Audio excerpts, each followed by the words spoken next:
चंदू और पिंटू नाम के दो दोस्त थे। चंदू बहुत मेहनती और ईमानदार था, जबकि पिंटू आलसी और कामचोर था। चंदू काम की तलाश में रहता था, किंतु उसके हाथ कोई काम नहीं लगता था। एक दिन ऐसे ही वो अपने घर में सो रहा था। अचानक उसके कमरे की खिड़की के बाहर बिजली चमकी। चंदू घबरा कर उठ गया। उसने देखा कि खिड़की के पास एक परी हवा में उड़ रही है। यह देख चंदू चौंक गया। ये तो एक परी है, कहीं मैं सपना तो नहीं देख रहा ना। चंदू अपने बिस्तर से उठ खड़ा हुआ। वो परी घर के अंदर आई।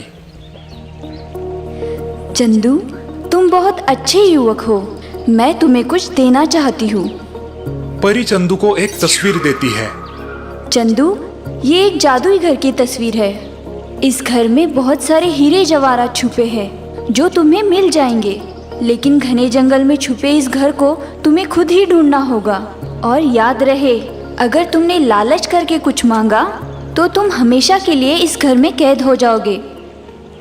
दूसरे दिन चंदू ने अपने दोस्त पिंटू को ये सारी कहानी बताई और उस तस्वीर को अपने साथ लेकर वे दोनों उस जादुई घर की तलाश में निकल पड़े। जंगल में उस जादुई घर को ढूंढते ढूंढते वो काफी दूर तक आ पहुंचे और आखिर में उन दोनों को वो जादुई घर मिल ही गया। तुम यही रुको, मैं अंदर जाकर देखता हूँ कि अंदर क्या है। चंदू अकेले ही सब धन लेना चाहता है, लेकिन मैं ऐसा नहीं होने दूंगा। रुक जाओ चंदू, मैं भी तुम्हारे साथ आता हूँ। ठीक है, चलो, लेकिन याद है ना परी ने क्या कहा था? अगर लालच में आकर अपना हिस्सा लोगे तो हमेशा के लिए उस घर में कैद हो जाओगे, इसलिए जरा सोच संभल कर बर्ताव करना।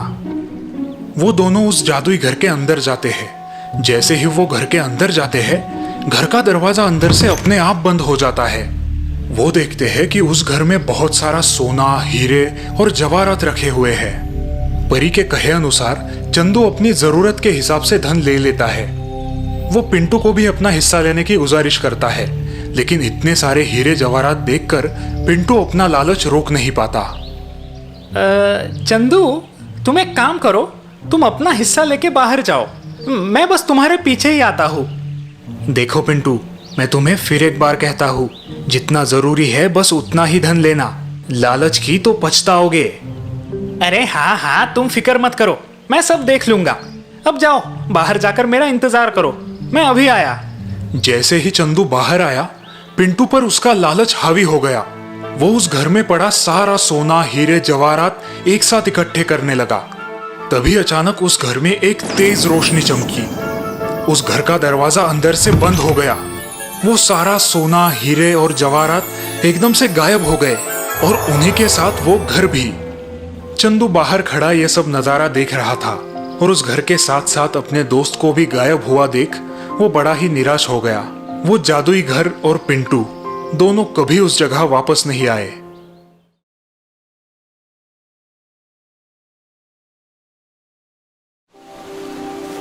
समुंदर के बीच एक आइलैंड था। उस आइलैंड के लोगों का मुख्य व्यवसाय मछलियां पकड़ के उन्हें बेचना था। मछलियां पकड़ने के लिए मछुआरों को बड़ी दूर तक अपने जहाज लेके जाना पड़ता था, इसलिए उन्हें लौटते वक्त कभी कभी 2 दिन भी लग जाते थे और उन्होंने पकड़ी हुई मछलियां बासी हो जाती थी। ताजा मछलियों के मुकाबले इन बासी मछलियों का दाम घट जाता था और मछुआरों की मेहनत जाया हो जाती थी। मछुआरों ने इस बात पर बड़ा सोच विचार किया और उन्होंने एक तरकीब निकाली। वो अपने जहाज पर अब फ्रीजर ले जाने लगे। वो मछलियां पकड़कर उन्हें फ्रीजर में रख देते, जिनसे उनका ताजापन बहुत देर तक टिका रहता। लेकिन फिर भी बाजार में लोग फ्रीजर में रखी हुई मछलियां और ताजा मछलियां इनके बीच का फर्क जान लेते थे और फ्रीजर में रखी हुई मछलियां खरीदने से इनकार करते थे। मछुआरों के सामने अब ये बड़ी समस्या आ चुकी थी। उन्हें समझ नहीं आ रहा था कि आखिर वो लोगों तक ताजा मछलियां कैसे पहुंचाए। बहुत सोच विचार के बाद उन्होंने और एक नई तरकीब ढूंढ निकाली। उन्होंने अपने जहाज पर अब बड़े बड़े फिश टैंक रख दिए। मछलियों को पकड़कर अब वे उन्हें सीधा फिश टैंक में डाल देते थे। फिश टैंक की वजह से मछलियां जिंदा रहती और इस वजह से उनका ताजापन भी बना रहता। इस तरकीब से अब मछलियां बाजार में बड़ी तेजी से बिकने लगी, लेकिन कुछ दिनों के बाद ही उन मछलियों की बिक्री में भी गिरावट आने लगी। मछुआरे अब उलझन में पड़ गए। उन्हें ये बात समझ नहीं आ रही थी कि इन मछलियों की बिक्री में आखिर इतनी गिरावट क्यों आ रही है। उन्होंने इस बारे में अपने कुछ बड़े ग्राहकों से बात करनी चाहिए। ग्राहकों से बात करते ही एक बड़ी ही अजीब बात उनके सामने आई। ग्राहकों का मानना था कि मछलियों को फिश टैंक में रखने से वो बड़ी ठंडी हो जाती है। मतलब ये कि उनकी जीने की आस कम हो जाती है। उनमें वो जोश और उत्साह नहीं होता जो समुंदर की जिंदा मछलियों में रहता है, और इसी वजह से उनकी बिक्री अब कम होने लगी थी। ये बात सुनने में तो बड़ी अजीब लग रही थी, लेकिन बात में दम था। मछुआरों के सामने खड़ा हुआ यह सवाल किसी पहेली से कम न था। मछुआरे इस बात पर सोचकर हैरान हो चुके थे कि इस पहेली को कैसे सुलझाया जाए। किसी के भी पास इसका जवाब नहीं था। एक दिन ऐसे ही सभी मछुआरे समंदर में बड़ी दूर तक मछलियां पकड़ने गए थे। रोज की तरह मछलियां पकड़कर वो उन्हें फिश टैंक में डाल रहे थे। तभी किसी मछुआरे ने गलती से एक बड़े से फिश टैंक में शार्क मछली को छोड़ दिया। शार्क मछली के फिश टैंक में आते ही उस फिश टैंक की बाकी की मछलियां अपनी जान बचाकर इधर उधर भागने लगी और फिश टैंक में एक ही भगदड़ मच गई। शार्क मछली उन बाकी की छोटी मछलियों के पीछे पड़ गई और उन्हें निगलने लगी। बाकी के मछुआरे अब जोरों जोरों से चिल्लाने लगे, अरे ये क्या पागलपन है? इस टैंक में शार्क मछली को किसने छोड़ दिया? उसे बाहर निकालो उसे, वरना वो बाकी की मछलियों को खा जाएगी। अब सभी मछुआरे उस शार्क मछली को बाहर निकालने की कोशिश करने लगे, लेकिन तभी एक बुजुर्ग मछुआरे ने उन्हें ऐसा करने से रोका। रुको, जरा रुको, मेरी बात सुनो। अब सभी उस बूढ़े बाबा की तरफ उलझ कर देखने लगे। अरे बूढ़े बाबा, ऐसे तो ये शार्क इन मछलियों को निगलती जाएगी, इससे हमारा नुकसान होगा। और नहीं तो क्या? सही कहा। थोड़ा नुकसान तो होगा, लेकिन फायदा बहुत होगा। अरे इसमें क्या फायदा होगा? फायदा? वो कैसे? जरा देखो तो इन मछलियों को, अपनी जान बचाने के लिए कितनी भगदड़ मचा रही है। बस इसी बात की कमी थी जिससे इन मछलियों की बिक्री कम होती जा रही थी। हम अभी भी नहीं समझे, जरा खुलासे से बताओ बूढ़े बाबा। लोग इन मछलियों को इसलिए नहीं खरीद रहे थे क्योंकि ये बड़ी ही ठंडी और जीवन के प्रति अनुत्साही हो गई थी। फिश टैंक में रहकर उन्हें जीवन जीने के लिए ज्यादा मेहनत करने की जरूरत नहीं पड़ रही थी। लेकिन अब देखो, शार्क मछली के आते ही अपनी जान बचाने के लिए उन्हें अब संघर्ष करना पड़ रहा है, जिससे उनकी जीवन का जोश और उत्साह वापस आ गया है। हाँ, ये बात जरूर है कि शार्क इसमें से कुछ मछलियों को निगल जाएगी, लेकिन जो मछलियां बचेंगी उनकी बिक्री बाजार में बड़ी तेजी से होगी, क्योंकि हमारे ग्राहकों को जो जोश और ताजापन इनमें चाहिए वो अब इन सभी मछलियों में बरकरार है। बूढ़े बाबा की ये बात सच साबित हुई। बाजार में अब ये सारी मछलियां बड़ी तेजी से बिकने लगी। बूढ़े बाबा ने उस दिन जो भी कहा उसमें एक बड़ी ही गहरी सच्चाई छुपी हुई थी। जीवन में संघर्ष का होना बहुत जरूरी है, वरना जीवन ठंडा और फीका हो जाएगा। वो कहते हैं ना, संघर्ष ही जीवन है और जीवन ही संघर्ष है।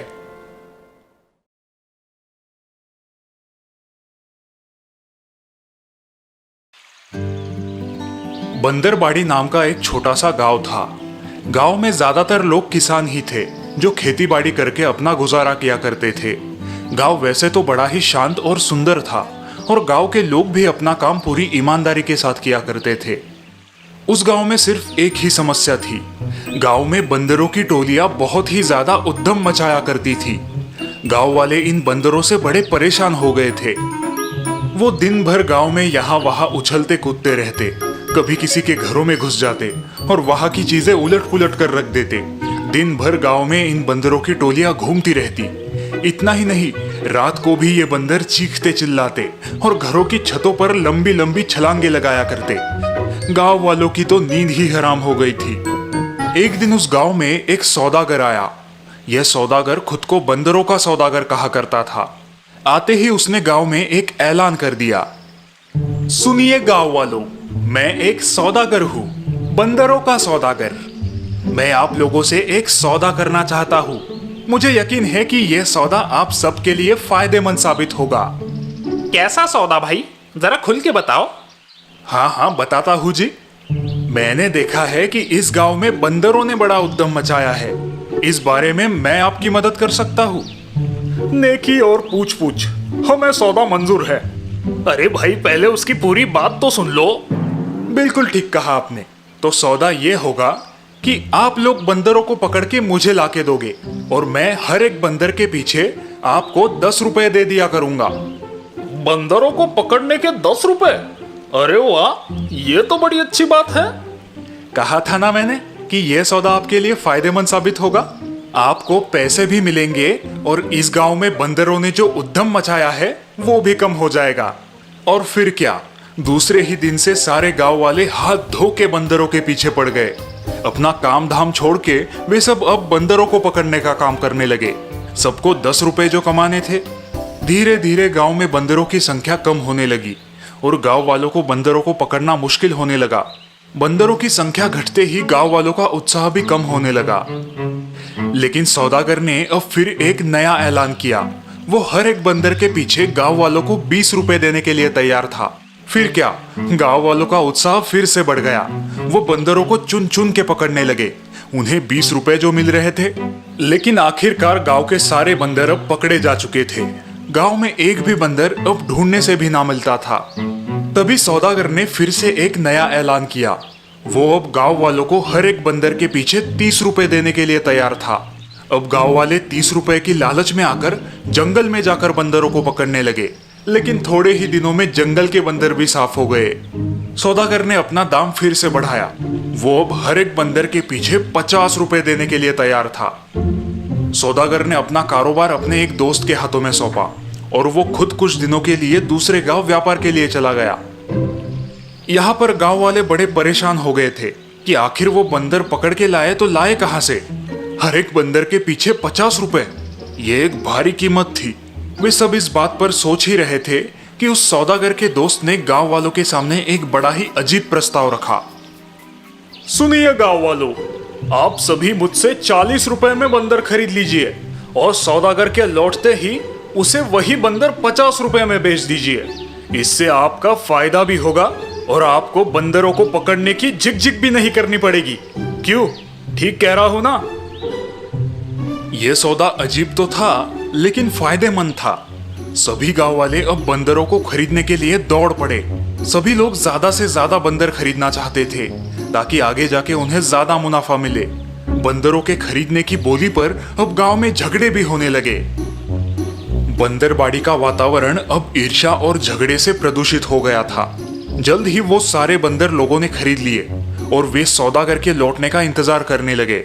उसी रात सौदागर के दोस्त ने अपना सारा सामान समेट लिया और वो उस गांव को छोड़ के चला गया। उस दिन के बाद ना ही वो सौदागर उस गांव में लौट के आया और ना ही उसका वो दोस्त। गांव वालों को अपनी गलती का एहसास बड़ी देरी से हुआ। सौदागर और उसके दोस्त ने मिलके बंदरबाड़ी के गांव वालों को चूना लगाया था। उन दोनों ने बड़ी चालाकी से वही बंदर गांव वालों को बेच दिए थे जिनसे वे छुटकारा पाना चाहते थे। बंदरबाड़ी में अब लोग कम और बंदर ज्यादा दिखाई देते थे। आखिर यूं ही उस गांव का नाम बंदरबाड़ी थोड़ी ही ना पड़ा है। पता नहीं वो सौदागर और उसका दोस्त अब कहां पर है। बंदरबाड़ी के लोग उन्हें आज भी ढूंढ रहे हैं। कहीं आपको नजर आए तो बताइएगा जरूर।